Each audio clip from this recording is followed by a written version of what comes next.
नमस्कार साथियों, Excel study point की ओर से मैं अनूप गोदियाल आप सभी का स्वागत करता हूं। तो जी हाँ दोस्तों, आज यानी कि 20 अप्रैल 2024 से जुड़ी हुई प्रमुख खबरों पर हम लोग बात करने वाले हैं। सबसे पहले आज के टॉपिक में हम लोग बात करेंगे परीक्षा मंत्र में संसदीय समितियों के बारे में, यानी कि पार्लियामेंट्री कमिटीज़ क्या होती हैं। साथ में कल यानी कि 19 अप्रैल 2024 को उत्तराखंड की सभी 5 लोकसभा सीटों पर चुनाव संपन्न हो चुका है। अब इनमें यदि बात की जाए उत्तराखंड के भीतर, तो हरिद्वार से सबसे अधिक मतदान हुआ है तथा अल्मोड़ा से सबसे कम मतदान हुआ है। इस पर हम लोग विस्तार में बात करेंगे।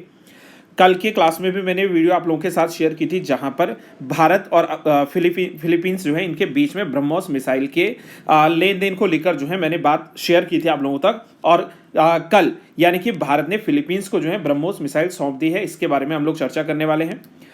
रिपोर्ट की माने तो विज्ञान के क्षेत्र में भारत जो है वो लगातार आगे बढ़ रहा है, और भारत जहां अर्थव्यवस्था में देश में पूरे विश्व में 5वीं सबसे उभरती अर्थव्यवस्थाओं में शामिल है, तो वहीं जो है विज्ञान के क्षेत्र में भी भारत जो है लगातार कार्य किए जा रहा है।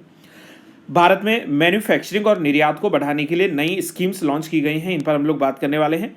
बात करेंगे एशियाई नौकायन चैंपियनशिप में, तो मेघा ने यहाँ पर जो है कांस्य पदक जो है दिलाया है, तो हम लोग कांस्य पदक को लेकर बात करने वाले हैं।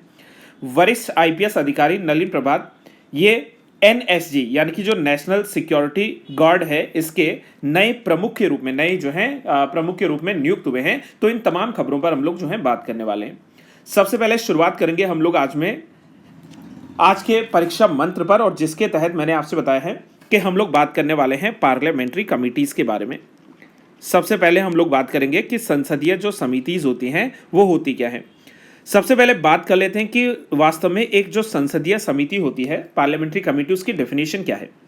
देखो, नाम में ही लिखा हुआ है पार्लियामेंट, यानी कि नाम में ही लिखा हुआ है संसद, यानी कि हम लोग सामान्यतः इसको ऐसा मान सकते हैं कि कोई भी एक ऐसी समिति जो कि संसद के भीतर या पार्लियामेंट के भीतर सदन के द्वारा नियुक्त की गई हो या सदन के द्वारा निर्वाचित की गई हो। यहां पर शब्द ध्यान से याद रखना कि संसद जो है, इस संसद के भीतर या तो उसको सदन के द्वारा, संसद के भीतर या तो उसको जो है सदन के द्वारा नियुक्त किया गया है, अपॉइंट किया गया है, या उसको निर्वाचित किया गया है, यानी कि उसको इलेक्ट किया गया है।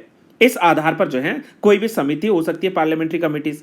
या फिर हम लोग ऐसे भी कह सकते हैं कि कोई समिति जिसे संसद के भीतर अगर लोकसभा में बन रही है तो लोकसभा के स्पीकर के द्वारा, लोकसभा के अध्यक्ष के द्वारा, और यदि जो है राज्यसभा में बन रही है तो राज्यसभा के जो सभापति होते हैं, राज्यसभा के जो सभापति होते हैं, इनके द्वारा निर्मित किया गया हो। तो ऐसी समिति हमारे पास में कौन सी होती है? Parliamentary committees.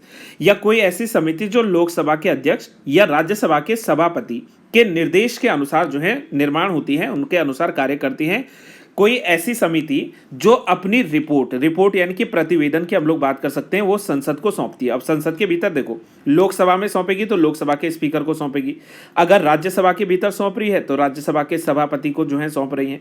वहीं हम लोग ऐसा भी कह सकते हैं कि वो समिति जिसका सचिवालय होता है, और जिसका सचिवालय क्या होता है, उसकी व्यवस्था राज्यसभा या लोकसभा सचिवालय के द्वारा की जाती है, तो ऐसी समिति को हम लोग जो है संसदीय समितियां कहते हैं। तो कुल मिलाकर अगर बात करें तो संसदीय समितियां एक ऐसी समिति होती हैं जो सदन के द्वारा नियुक्त होती हैं या निर्वाचित होती हैं, जिन्हें लोकसभा अध्यक्ष अथवा सभापति के द्वारा नामित किया जाता है, जो लोकसभा अध्यक्ष या सभापति के निर्देश के अनुसार जो है कार्य करती हैं, जो अपनी रिपोर्ट, अपना जो प्रतिवेदन है वो सदन को सौंपती हैं, या तो लोकसभा या राज्यसभा, लोकसभा के सभापति अध्यक्ष या फिर राज्यसभा के सभापति को सौंपती है, या फिर जिसका एक सचिवालय होता है जिसकी व्यवस्था लोकसभा या राज्यसभा सचिवालय के द्वारा की जाती हैं। तो ऐसी समितियां कहलाती हैं हमारे पास में संसदीय समितियां। अब सवाल यह आता है कि जो पार्लियामेंट्री कमिटीज हैं ये मुख्य रूप से कितने प्रकार की होती हैं। तो मुख्य रूप से इनके जो है 2 प्रकार हैं। सबसे पहले हम लोग इसमें जानते हैं स्टैंडिंग कमिटीज के बारे में। स्टैंडिंग कमिटीज को हिंदी में लिखते हैं हम लोग स्थायी समितियां, यानी कि these are the permanent committees, अर्थात ऐसी समितियां जिनका जो गठन होता है वो प्रत्येक वर्ष होता है, एवरी ईयर, प्रत्येक वर्ष जो है इनका गठन होता है। तो ऐसी समितियां जो है स्थायी समितियां कहलाती हैं। और दूसरी तरफ हमारे पास में आती हैं कुछ ad hoc committees. Ad hoc committees, ad hoc का मतलब क्या है? जो अस्थायी है। इसके लिए शब्द यूज होता है तदर्थ। तो जो है संविधान के भीतर कुछ तदर्थ या अस्थायी समितियां बनती है, अर्थात कि वो समितियां जिनको प्रत्येक वर्ष स्थापित न किए बिना उनको समय समय पर स्थापित किया जाता है। जैसा मतलब मान लीजिए कि अगर आवश्यकता पड़ती है तो आवश्यकता पर इन समितियों का गठन किया जा सकता है, अन्यथा नहीं। तो ऐसी समिति तदर्थ समिति कहलाती है। हमारे पास जो एग्जाम में ज़्यादातर जो पूछा जाता है वो पूछा जाता है स्टैंडिंग कमिटी से। हालांकि स्टैंडिंग कमिटीज के कई भाग हैं, लेकिन मैं आपको मुख्य रूप से अभी जो है दो भाग इसके बता रहा हूं। स्थायी समितियों के भीतर भी हमें पढ़नी होती है कुछ फाइनेंशियल कमिटीज, यानी कि कुछ वित्तीय समितियों के बारे में जानना होता है। और जो फाइनेंशियल कमिटीज आती हैं इनमें रोल आता है तीन प्रमुख कमिटीज का। पहली बात करेंगे पब्लिक अकाउंट कमेटी, यानी कि पीएसी जो है, इसको लोक लेखा समिति के नाम से आप लोग जान सकते हैं। दूसरा आता है एस्टीमेट कमेटी, यानी कि प्राक्कलन समिति जो है। और तीसरी इसमें जो जुड़ती है वो जुड़ती है committee on the public undertakings, यानी कि सार्वजनिक उद्यम के लिए बनाई गई समिति। तो committee on public undertakings, committee on public undertaking, इस तरीके से जो है कुल मिलाकर हमारे पास में जो फाइनेंशियल कमिटीज हैं स्टैंडिंग कमिटीज के भीतर उसके तीन जो हैं भाग आते हैं। दूसरी तरफ आती है हमारे पास में विभागीय स्थायी समितियां, यानी कि डिपार्टमेंटल परमानेंट कमिटीज।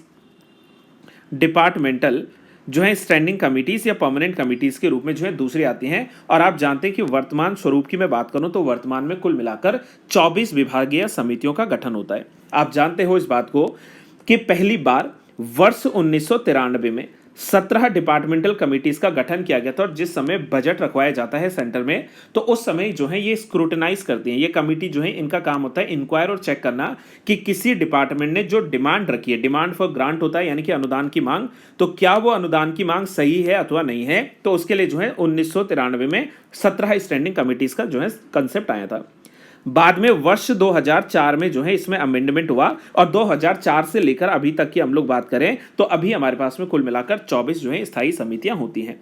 और यहां पर आज का जो हमारा मुख्य जो टॉपिक है वो इन्हीं जो है स्थायी कमिटीज के जो है आसपास यहां पर जो है घूमता है, या इसी पर हम लोग जो है बात करते हैं। मैं बिल्कुल क्विक रिवीजन के रूप में फटाफट आपको ये जो है तीनों समितियों के बारे में बता देता हूं। जैसे अगर हम लोगों से पूछा जाता है कि पब्लिक अकाउंट कमेटी जो है ये कब बनी थी, इसका एस्टैब्लिशमेंट कब हुआ था, तो पीएसी का गठन हुआ था 1921 में। लेकिन उस समय एक्ट कौन था? Government of India act of 1919, वर्ष 1919 का भारत शासन अधिनियम के भीतर 1921 में पहली बार जो है लोक लेखा समिति या लोक खाता समिति, जिसको पब्लिक अकाउंट कमेटी कहते हैं, इसका गठन हुआ था।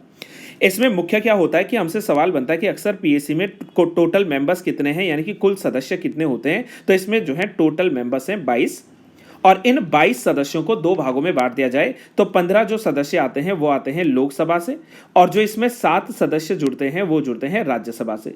तो राज्यसभा से 7 सदस्य और लोकसभा से जो है कुल 15 सदस्य, तो कुल मिलाकर जो है 22 सदस्य बनाते हैं लोक लेखा समिति को। हालांकि इसमें भी याद रखना कि ये जो मेंबर्स होते हैं लोक सभा से या राज्यसभा से, कभी भी कोई मंत्री इस समिति के सदस्य नहीं बन सकते। A minister can not be a member of public account committee. ये बहुत जो है महत्वपूर्ण लाइन है, इसको आपने याद रखना है। अब सवाल ये पूछा जाता है कि इनका जो है टेन्योर या इनका कार्यकाल कितना होता है। तो मैंने प्रारंभ में ही कहा था कि स्थायी समितियां जो है प्रत्येक वर्ष बनती है, यानी कि इनका कार्यकाल 1 वर्ष का हो जाता है। समिति के अध्यक्ष की नियुक्ति की बात करें कि समिति का चेयरमैन कौन होगा, तो चेयरमैन को कौन नियुक्त करेगा, तो समिति का जो चेयरमैन होता है इसकी नियुक्ति हमेशा लोकसभा स्पीकर जो है, इन लोकसभा स्पीकर के द्वारा जो है की जाती है। अध्यक्ष इन्हीं में से चुनेंगे, जो 22 सदस्य हैं इन्हीं में से चुनेंगे, लेकिन चुनेंगे कौन? लोकसभा के अध्यक्ष होंगे। और अंत में बात करते हैं कि पीएसी का मुख्य काम क्या है। तो आप लोगों ने controller and auditor general of India यानी कि सीएजी के बारे में सुना है। सीएजी अपनी जो एनुअल रिपोर्ट प्रिपेयर करता है उसको जो है समीक्षा देता है, उसको रिव्यू करता है, उसको जांच पड़ताल करता है कौन? PAC committee. तो ये हमारे पास में जो है पब्लिक अकाउंट कमेटी के बारे में आपको इतनी चीजें याद रखनी है। दूसरी हमारे पास में आती है एस्टीमेट कमिटीज। अच्छा, एस्टीमेट कमिटीज का मतलब क्या समझे हम लोग? दैट इज प्राक्कलन समिति जो आती है। तो प्राक्कलन या एस्टीमेट कमिटी जो है, ये प्राक्कलन समिति का जो गठन है ये भी 1921 में हुआ था, और इसको भी 1919 के गवर्नमेंट ऑफ इंडिया एक्ट जो था, इस गवर्नमेंट ऑफ इंडिया एक्ट के तहत जो है बनाया गया था। हालांकि अगर मुझसे ये सवाल बन जाता है कि आफ्टर इंडिपेंडेंस यानी कि आजादी के बाद ये पहली बार कब बनी थी, तो आजादी के बाद पहली बार वर्ष 1950 में, उस समय जो हमारे फाइनेंस मिनिस्टर थे, याद कीजिए आप लोग, जॉन मथाई। तो जॉन मथाई जो है, इनकी रिकमेंडेशन के बाद जो है पहली बार इसको 1950 में स्वतंत्रता के बाद बनाया गया था। अब प्राक्कलन कमेटी में जो है कुल मिलाकर मेंबर्स कितने होते हैं, तो इसमें टोटल 30 मेंबर होते हैं, और जो सभी मेंबर हैं, ऑल जो मेंबर्स हैं, दे केम फ्रॉम द लोकसभा। ये जो है सभी के सभी जो है लोकसभा से ही आते हैं। और इसमें भी वही कहानी याद रखना है कि इसका कार्यकाल भी 1 वर्ष का होता है, और इसमें मंत्री जो है कभी भी इसका सदस्य नहीं बन सकते हैं। इस बात को लेकर आपको जो है याद रखना है। और अगर कार्य की बात करें कि वास्तव में प्राक्कलन समिति का काम क्या, देखो उसके नाम में ही है एस्टिमेट कमिटी, यानी कि इसका काम है जो गवर्नमेंट एक्सपेंडिचर होता है, जो सार्वजनिक व्यय होता है, पब्लिक एक्सपेंडिचर, उसको, और जो बजट है इससे संबंधित जो एस्टिमेट होता है उसको बनाना, उसका सुझाव जो है देना, तो ये कार्य जो है एस्टिमेट कमिटी का आता है। एक और तरफ हम लोगों ने बात की थी यहां पर, जिसके तहत आता है सार्वजनिक उपक्रम की समितियां, यानी कि the committee on public undertakings. तो कमिटी ऑन पब्लिक अंडरटेकिंग्स की अगर बात करें तो इसका जो स्थापना हुआ था वो 1964 में हुआ था। उस समय जो कृष्ण मेनन जी थे, कृष्ण मेनन जो समिति थी, इस कृष्ण मेनन समिति की सिफारिश के बाद जो है इसका गठन किया गया था। अगर वर्तमान स्वरूप की हम लोग बात करें तो जो पब्लिक अंडरटेकिंग कमेटी या सार्वजनिक उपक्रम की समिति है, इसमें भी कुल जो सदस्यों की संख्या है वो है 22, और इसका भी डिवीजन सेम उसी तरीके से है जैसा कि हम लोगों ने पब्लिक अकाउंट कमेटी में किया था, यानी कि 15 सदस्य इसमें से आएंगे लोकसभा से और 7 सदस्य जो हैं इसमें से आएंगे राज्यसभा से। तो ये हमारे पास में जो है सार्वजनिक उपक्रम की समिति होती है। बाकी के सारी चीजें जो है सिमिलर रखना है अपने। कार्यकाल इसका भी 1 वर्ष का होता है। कोई भी मंत्री कभी भी जो है इस समिति का सदस्य नहीं बन सकता है, और इसका जो प्रमुख कार्य होता है, ठीक है। और अच्छा हाँ, एक और, इसके जो अध्यक्ष होते हैं उनका चयन भी कौन करेंगे? लोकसभा अध्यक्ष के द्वारा लोकसभा के सदस्यों के जो है में से ही जो है किसी एक को इसमें चुना जाता है। और दूसरी बात यह है, अच्छा हाँ, इसमें एक चीज याद रखना कि सार्वजनिक उपक्रम की समिति जो है इसमें अध्यक्ष का पद जो है वो लोकसभा से ही आता है, और इसका कार्यकाल होता है कि जो पब्लिक अंडरटेकिंग से रिलेटेड जो भी अकाउंट से जो भी खाते हैं उनकी रिपोर्ट तैयार करना, उनको प्रिपेयर करना। तो ये हमारे पास में जो है पब्लिक अकाउंट कमेटी के बारे में जो है जानकारी आती है। और अंत करेंगे हम लोग आज के इस परीक्षा मंत्र पे, अंतिम जो इसमें आता है वो आती है डिपार्टमेंटल स्टैंडिंग कमिटीज। और जैसा मैंने आप लोगों से बताया कि डिपार्टमेंटल जो स्टैंडिंग कमिटीज होती हैं, यानी कि जो विभागीय स्थायी समितियां होती हैं, इनका जो गठन है ये 1993 में हुआ था। इनिशियली इट वाज 17, ठीक है, इनकी संख्या 17 थी, और बाद में 2004 में इसमें अमेंडमेंट जुड़ा, और अमेंडमेंट जुड़ने के बाद आज इनकी संख्या हो गई है 24। अब ये जो प्रत्येक 24 समितियां, ये तो नंबर ऑफ कमिटीज है ना फ्रेंड्स, इन कमिटीज के भीतर जो टोटल मेंबर्स होते हैं, प्रत्येक समिति के भीतर कोई ना कोई सदस्य जुड़ा होता है। और इन सदस्यों की अगर हम लोग बात करें तो प्रत्येक में जो है 31 जो है सदस्य होते हैं, 31 मेंबर्स होते हैं, राइट। और 31 मेंबर्स में से अगर 21 मेंबर्स की मैं बात करूं तो they came from the Lok Sabha, and rest of 10 members came from the Rajya Sabha, ठीक है। ये जो है राज्यसभा से बिलोंग करते हैं। और वास्तव में जो है मंत्री इसका सदस्य नहीं होता है, इसका कार्यकाल भी 1 वर्ष का होता है। और साथ में जो है संसद के प्रति जो है मंत्रिपरिषद को अधिक जो है आंसरेबल बनाना, अधिक जो है उत्तरदायी बनाना, ये इस समिति का जो है कार्य होता है। विशेष तौर पर अगर हम लोग बात करें जो फाइनेंशियल मैटर्स से जुड़े हुए मामले हैं उनमें ज़्यादा अकाउंटेबिलिटी बनी रहे मंत्रिपरिषद की, काउंसिल ऑफ मिनिस्ट्री की, तो उसको प्रमोट करने का काम करती है हमारे पास में स्टैंडिंग कमिटीज। तो यहाँ से हम लोगों ने जो है शुरुआत करनी है आज के इस टॉपिक की।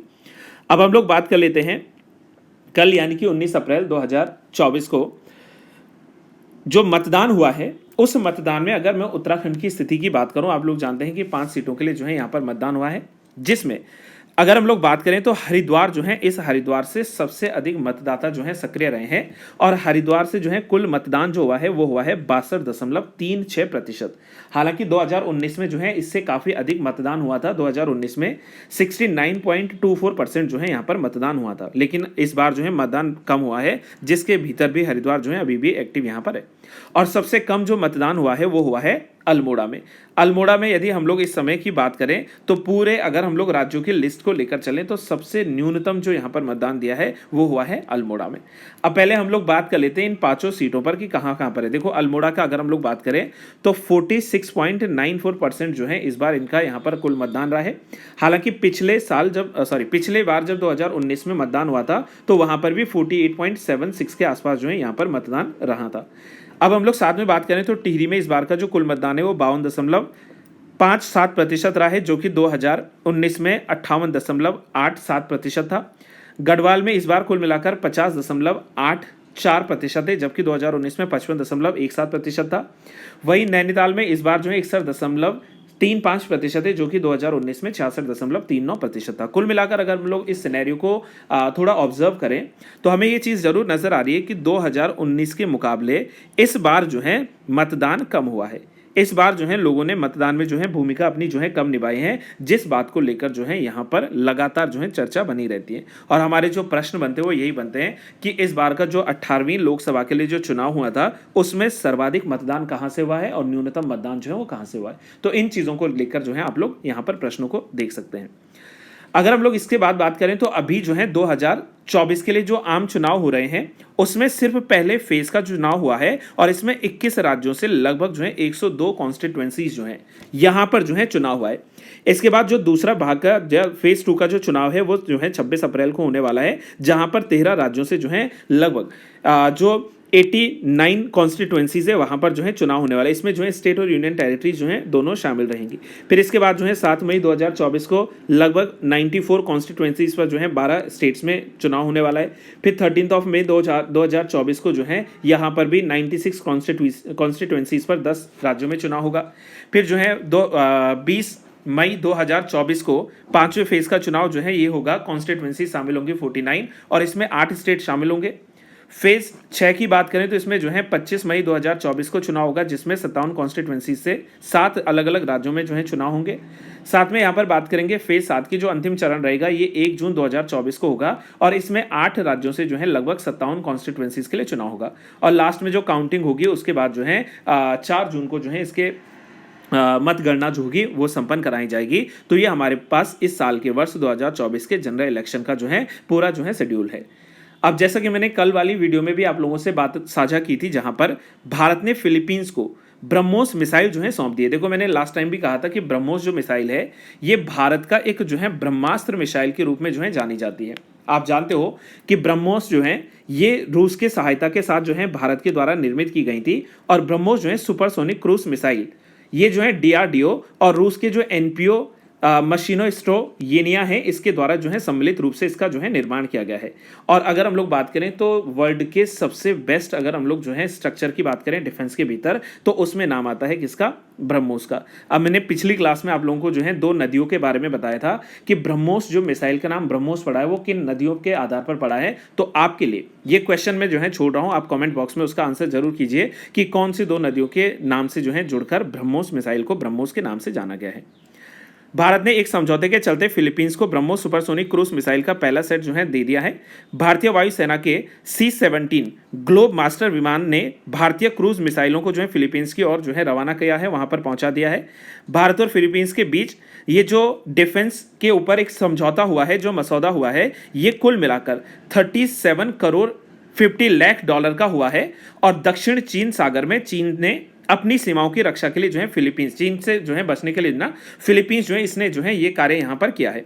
साथ में हम लोग बात करें तो भारत और फिलीपींस के बीच में जो है 2 साल पहले लगभग जो है ब्रह्मोस सुपरसोनिक मिसाइल को लेकर जो है समझौता हुआ था, जिसके बाद भारत ने जो है फिलीपींस को अपना पहला सेट जो है यहाँ पर प्रदान कर लिया है। इसलिए जो है ये चर्चा में भी, और आप जानते हैं कि लुक ईस्ट पॉलिसी जो भारत सरकार की रही है उसके तहत फिलीपींस जो है वो हमारे एक करीबी कह लीजिए पड़ोसी मित्र जो है जुड़ता है, जहाँ पर भारत के द्वारा यहाँ पर सहयोग जो है दिया गया है।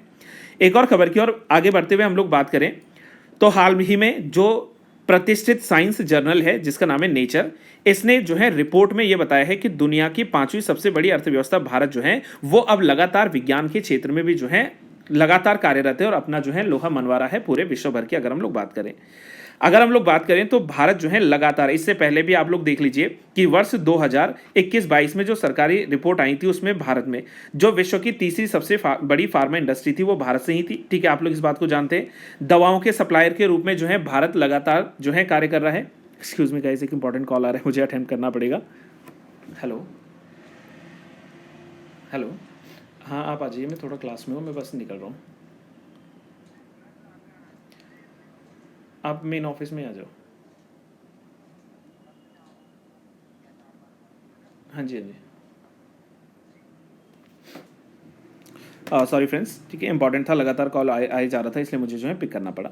तो जैसा मैंने कहा कि भारत जो है लगातार जो है दवाइयों के मामले में भी जो है प्रचलन में रहा है।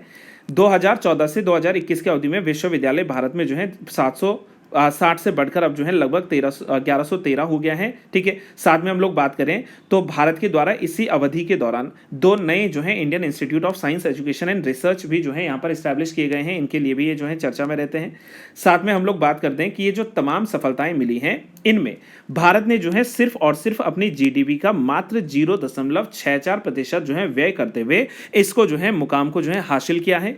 साथ में हम लोग बात करेंगे कि भारत का जो 60% खर्च है वो केंद्र और राज्य सरकारों के अलावा विश्वविद्यालयों से जो है भारत को मिलता है, और इसमें भी करीब 40% योगदान जो है उसमें जो है प्राइवेट सेक्टर से, जो निजी क्षेत्र है वहां से मिलता है। 2022 में यूरोपीय संघ के देशों ने शोध में ये बताया था कि शोध पर जो खर्च हो रहा है निजी क्षेत्र में वो 66% जो है भारत सरकार के द्वारा यहाँ पर जो है खर्च किया गया है। और ये जो है इसलिए अहम हो जाता है क्योंकि इससे पहले भी हम लोग बात करें तो पिछले ही वर्ष भारत ने चंद्रमा के जो है दक्षिणी ध्रुव पर सफलतापूर्वक जो है अपना चंद्रयान मिशन जो है उसको लैंड करवाया था। और पूरे तमाम विश्व की बात करें तो भारत चौथा ऐसा देश बना था जिसने जो है ये मुकाम हासिल किया था, लेकिन दक्षिणी जो है ध्रुव पर पहुंचने वाला भारत जो है इस समय पहला देश बना था। मैन्युफैक्चरिंग और निर्यात को बढ़ावा देने के लिए जो है लगातार भारत सरकार के द्वारा नए कार्यक्रम लॉन्च किए जा रहे हैं, नई स्कीम लॉन्च की जा रही है, और इसी के तहत जो है 100 दिनों के कार्यक्रम के रूप में जो है नई स्कीम लॉन्च की गई, जहां पर भारत सरकार वर्ष 2030 तक निर्यात को लगभग 1 लाख करोड़ डॉलर तक ले जाने की जो है एक स्कीम बना रहा है, जिसके तहत जो है तमाम सेक्टर्स में जो है क्या किया जाएगा, इसे अचीवमेंट किया जाएगा। अगर इन सेक्टर्स की बात करें जहां पर भारत जो है लक्ष्य निर्धारित कर रहा है, उसमें ऑटो कंपोनेंट्स की बात करेंगे, ऑटोमोबाइल्स ईवी को मिलाकर, इलेक्ट्रिकल जो व्हीकल्स हैं इनको मिलाकर, capital good, chemical electronic system design, and जो है यहाँ पर बात करेंगे हम लोग मेडिकल डिवाइस, लेदर फुटवेयर। तो इन तमाम क्षेत्रों में जो है भारत लगातार इस लक्ष्य की ओर आगे बढ़ रहा है जहां पर भारत सरकार के द्वारा जो है मुकाम हासिल किया जाएगा। साथ में जो है भारत सरकार ने फुटवेयर को भी जो है फोकस करा है, और फुटवेयर को फोकस करते हुए जो है भारत में जो है इसके मैन्युफैक्चरिंग को बढ़ावा देने के लिए लगातार सरकार के द्वारा प्रयास किया जा रहा है। अंत में हम लोग कुछ प्रमुख खबरों की ओर आगे बढ़ते हुए अगर बात करें तो मेघा ने एशियाई नौकायन चैंपियनशिप में जो है कांस्य पदक जीता है, और ये कांस्य पदक भारत की मेघा प्रदीप ने एशियाई कैनो स्प्रिंट चैंपियनशिप 2024 में 1500 मीटर स्पर्धा में जो है इन्होंने कांस्य पदक जीता है। टोक्यो में आयोजित जो चैंपियनशिप चल रही है इसमें मेघा ने जो है ये अपने नाम जो है किया है, तीसरा स्थान आया है जहां पर कांस्य इनको मिला है। वहीं वियतनाम की जो है डीप थू हुआंग इन्होंने, और कजाकिस्तान की जो है डाउलियाना क्रिशेलेवा ने क्रमशः स्वर्ण पदक और रजत पदक जो है अपने नाम किए, यानी कि वियतनाम की जो हुआंग है इन्होंने अपने नाम किया है स्वर्ण पदक, और जो उलियाना है उन्होंने अपने नाम किया है रजत पदक। इनके अतिरिक्त बात करें तो पिछले बार अगर हम लोग बात करें एशियाई खेलों में जो कांस्य विजेता अर्जुन सिंह जी थे और सुनील सिंह सलाम जो थे, इन्होंने पुरुषों के 2500 मीटर्स की जो यहाँ पर प्रतिस्पर्धा थी इसमें 6वें स्थान पर रहे हैं, और इसलिए पेरिस जो है 2024 के ओलंपिक्स के लिए इनको जो है यहाँ पर कोटा मिल नहीं पाए हैं, वहाँ पर जो है अपना स्थान बना नहीं पाए हैं। तो इसलिए बस अभी हमें ये याद रखना है कि मेघा जो है इनको चैंपियनशिप के तौर पर जो है यहाँ पर अवार्ड मिला है। साथ में बात करेंगे कि वरिष्ठ IPS ऑफिसर नलिन प्रभात जी जो है ये NSG के नए प्रमुख के रूप में नियुक्त हुए हैं, और इससे पहले आंध्र प्रदेश कैडर के जो है 1992 बैच के भारतीय पुलिस सेवा यानी कि IPS जो है अधिकारी के रूप में इनको जो है मतलब जो है सर्विस में इनको सर्विस मिली थी। और साथ में हम लोग बात करें कि वर्तमान में जो है केंद्रीय रिजर्व पुलिस बल यानी कि जो CRPF है उसमें जो है अतिरिक्त महानिदेशक के रूप में, एडिशनल जो वहाँ पर महानिदेशक होते हैं इनके रूप में जो है शामिल किया गया है। मुझे इस क्लास को थोड़ा जल्दी करना पड़ा बिकॉज ऑफ कोई मीटिंग के लिए आ रहा था और वो जो है शायद बाहर दरवाजे पर खड़े हैं। तो गाइस आज के लिए मैं बिल्कुल क्षमा चाहूँगा आपसे, बाद नेक्स्ट टाइम से मैं जो है इस पर कंप्लीट डिस्कशन करते हुए आप लोगों के साथ वीडियो साझा करूँगा। खैर मुझे उम्मीद है कि आप लोगों को जो है वीडियो पसंद आई होगी, और अगर आपको वीडियो अच्छी लगती है तो आप लोग जो है वीडियो को लाइक ज़रूर कीजिए, वीडियो को शेयर करना ना भूलें। और अगर आप लोग अभी तक चैनल से जुड़े हो, आपने चैनल को सब्सक्राइब नहीं किया तो गाइस चैनल को सब्सक्राइब करना ना भूलें। तब तक के लिए बस आज के लिए यही सारी बातें। Have a good day to all, thank you so much, keep trying and keep learning.